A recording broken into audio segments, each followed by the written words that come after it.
Hello વિદ્યાર્થી મિત્રો, એજ્યુકટેકનો ચેનલમાં આપનું સ્વાગત છે। આજે આપણે શીખીશું ધોરણ 11 વિષય ગુજરાતી પાઠ 8 બુરાઈના દ્વાર પરથી પાઠ 8ના સ્વાધ્યાયના પ્રશ્નોના જવાબની અહીં આપણે સમજ મેળવીશું। તો ચાલો શીખીએ પાઠ 8 બુરાઈના દ્વાર પરથી।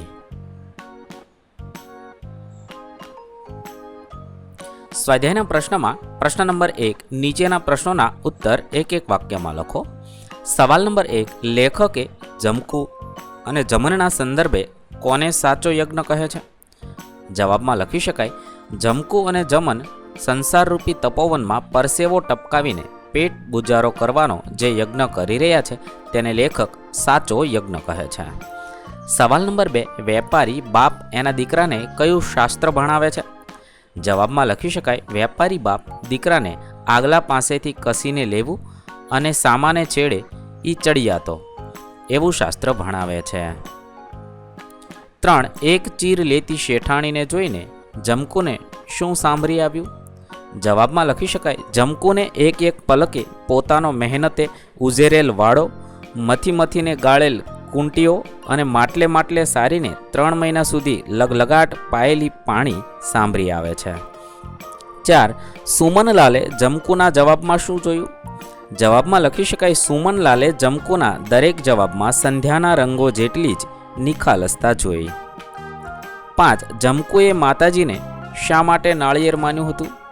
જવાબમાં લખીશું, અંધારી રાતે રસ્તામાં કોઈ તેનો પીછો કરીને જાનમાલને નુકસાન પહોંચાડે નહીં એટલે જમકુએ માતાજીનું નાળિયેર માન્યું હતું। પ્રશ્ન નંબર 2 નીચેના પ્રશ્નોના 2-3 વાક્યમાં ઉત્તર લખો।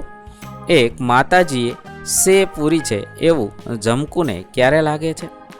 જવાબ લખી શકાય, બુરાઈ દ્વાર પરથી નવલિકામાં લેખક ઝવેરચંદ મેઘાણીએ શ્રીમંતોની શોષણખોર સંસ્કૃતિ, સ્વાર્થી અને સંવેદનહીન મનોવૃત્તિ અને વિકૃતિને સતી કરે છે। જમકુ અને જમન ચીવડા વેચવા બેઠા હતા, બેઉ પરગામવાસી હતા, ધૂપમાં બેઠા હતા, ધૂળના વંટોળ ઉડી રહ્યા હતા, બંને ગરીબ છે પણ બેઉના મોં ઉપર આનંદનો ઉજાસ મલકતો હતો। 4 દિવસથી ચીવડા વેચે છે ત્યારે હવે 2 ફાંટ ચીવડા વેચવાના બાકી છે। જમકુ કહે છે કે 2 દિવસના રોટલા સાથે લાવી હતી પરંતુ કરકસર કરી 4 દિવસ સુધી રોટલા ખાધા, હવે 2 વખત જેટલા વધ્યા છે એટલે જમકુને એવું લાગે છે કે માતાજીએ તેમની સે પૂરી છે। સવાલ નંબર 2 રૂના સટ્ટા રમનાર વેપારીએ જમકુને વોંઠી પાડતા શું કહ્યું? જવાબમાં લખીશું, જ્યારે ખેસધારી વેપારીએ મફતના ભાવે ચીબડા માગ્યા ત્યારે જમકુ વેપારીને પોતે કમરના મણકા પણ તૂટી જાય એવી તનતોડ મહેનત કરીને ચીબડા પકાવ્યા છે એ જણાવે છે। ત્યારે વેપારીએ જમકુને વોંઠી પાડતા કહ્યું કે મહેનત વગર કાંઈ થોડો રોટલો મળે? 3 જમનને દાજે ભરેલો જોઈને જમકુએ શું કર્યું? જવાબમાં લખીશું, એક બાઈ રૂમાલ લઈને ચીવડા ખરીદી કરવા આવે છે। આ નિર્દય સ્ત્રીએ આવા ગરીબ પાસે ચીવડા લેતી વખતે નમતું જોખવીને શેરના પૈસા આપી 1.5 શેર માલ પડાવી લે છે। આટલું ઓછું હોય પાકા ચીવડામાંથી એક ચીર પણ મફતમાં લઈ લે છે ત્યારે જમનને દાજ ચડે છે। તે સમયે જમકુ જમનને સમજાવે છે કે આપણે પારકા દેશમાં છીએ અને આપણે રહ્યા ગરીબ, કંઈક થાય તો આ સિપાહીને આપણા જ વાંક જણાશે। 4 સુમનલાલે ખેસધારી વેપારીને શા માટે થોભી જવા કહ્યું? જવાબમાં લખીશું, ખેસધારી વેપારી જાણતો હતો કે સાંજ થવા આવી છે એટલે થાકેલા જમન અને જમકુ મફતના ભાવે આ ચીબડા આપી દેશે ત્યારે આનાના 3 શેર વાવે આખોય લોટ ખરીદી લઈશું અને એ પછી બંને જણા વેચી લઈશું। આ ઈરાદાથી ખેસધારી વેપારીએ સુમનલાલને થોભી જવા કહ્યું।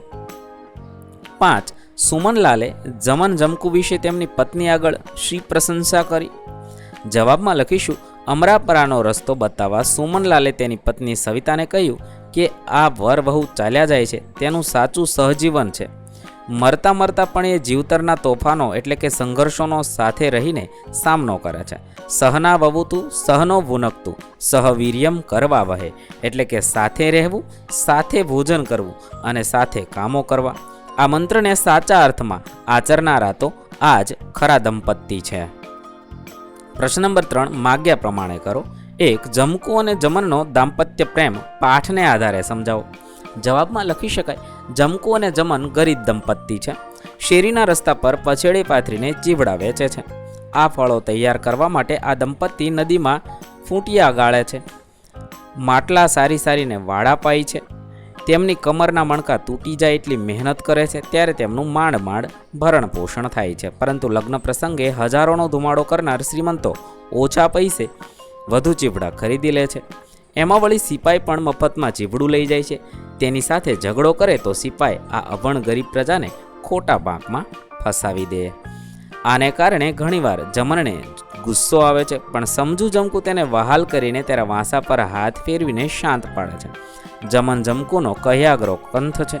મનને ચીબડા વેચવા માટે કેવી રીતે લલકારીને ગ્રાહકને આકર્ષવા એ નથી આવડતું, એટલે ભૂંડા જીવ જ હલાવતા નથી એમ ઠપકો દેવી જમકુ તેને શીખવાડે છે.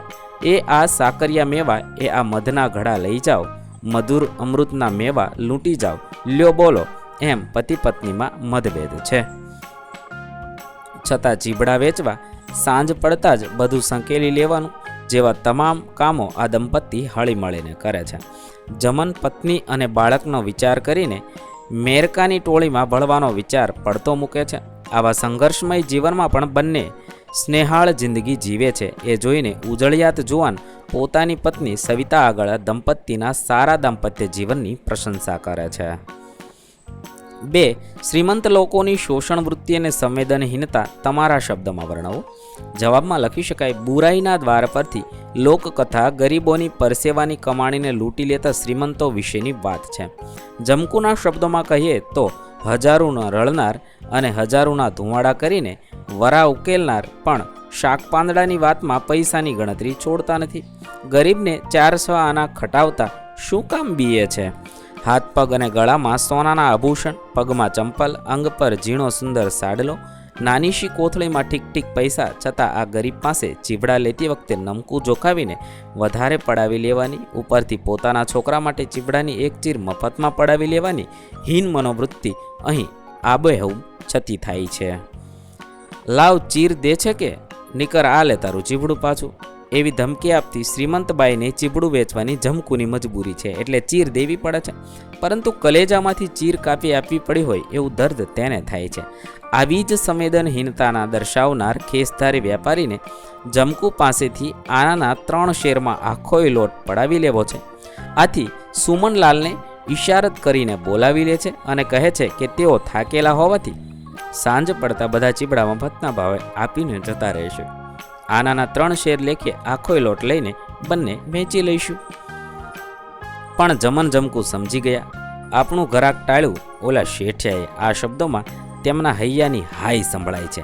આમ આ લોકકથામાં શ્રીમંતોની શોષણખોર, સંકુચિત, સ્વાર્થી અને સંવેદનહીન મનોવૃત્તિ અને તેમની વિકૃતિને છતી કરે છે. 3. બુરાઈના દ્વાર પરથી શીર્ષકની યથાર્થતા ચર્ચો. જવાબમાં લખીશું, બુરાઈના દ્વાર પરથી નવલિકામાં લેખકે સમાજના ગરીબ અને શ્રીમંત વર્ગની મનોવૃત્તિની વાત કરી છે. ગરીબો પરસેવો પાડીને અને મહેનત મજૂરી કરીને પોતાના કુટુંબનું ભરણ પોષણ કરે છે. તેમ છતાં તેમના નસીબમાં દારૂણ ગરીબી અને શોષણ જ લખાયા છે. તેઓ હંમેશા શ્રીમંતોની સંકુચિત અને ગરીબોનું શોષણ કરનારી સ્વાર્થી સંવેદનહીન મનોવૃત્તિનો ભોગ બનતા રહે છે. જમકુ અને જમન દંપતી ગરીબી જજુમી રહ્યું છે. મહેનત મજૂરી કરનારા માણસો જીવનભર પરસેવો પાડે તો પણ તેમના જીવનમાં દારૂણ ગરીબી અને શોષણ લખાયેલા જ રહે છે. તેવો સૂર આલેખી આપ્યો છે. સામે પક્ષે લેખક કેટલાક અમીર માણસોના સંકુચિત શોષણખોર મન, સ્વાર્થી અને સંવેદનહીન દર્શાવી છે. આ પરથી કહી શકાય કે આ પાઠનું શીર્ષક બુરાઈના દ્વાર પરથી યથાર્થત છે. અહીં આપણા પાઠ 8ના પ્રશ્નોના જવાબ પૂર્ણ થશે. વિદ્યાર્થી મિત્રો, ધોરણ 11ના ગુજરાતી વિષયના તમામ પાઠના પ્રશ્નોના જવાબના વિડીયો આપણી ચેનલ પર ઉપલબ્ધ છે, જે તમે ધોરણ 11 ગુજરાતી સ્વાધ્યાય નામના પ્લેલિસ્ટમાંથી મેળવી શકો છો. પ્લેલિસ્ટની લિંક વિડીયોના ડિસ્ક્રિપ્શનમાં આપેલી છે.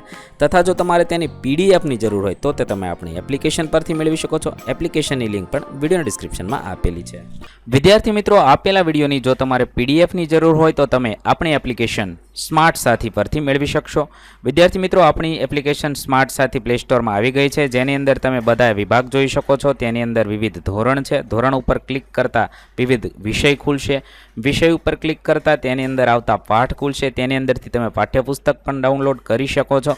તેની અંદર આપેલા પાઠમાં ક્લિક કરતાં તમે પાઠની પીડીએફ, સ્વાધ્યાયની પીડીએફ, સ્વાધ્યાયન પોથીની પીડીએફ, પાઠના વિવિધ વિડીયોઝ, સ્વાધ્યાયના વિડીયોઝ, સ્વાધ્યાયન પોથીના વિડીયોઝ બધું જોઈ શકો છો અને ડાઉનલોડ પણ માત્ર એક ક્લિકમાં કરી શકો છો. વિદ્યાર્થી મિત્રો, આપણી એપને સપોર્ટ કરજો, ડાઉનલોડ કરજો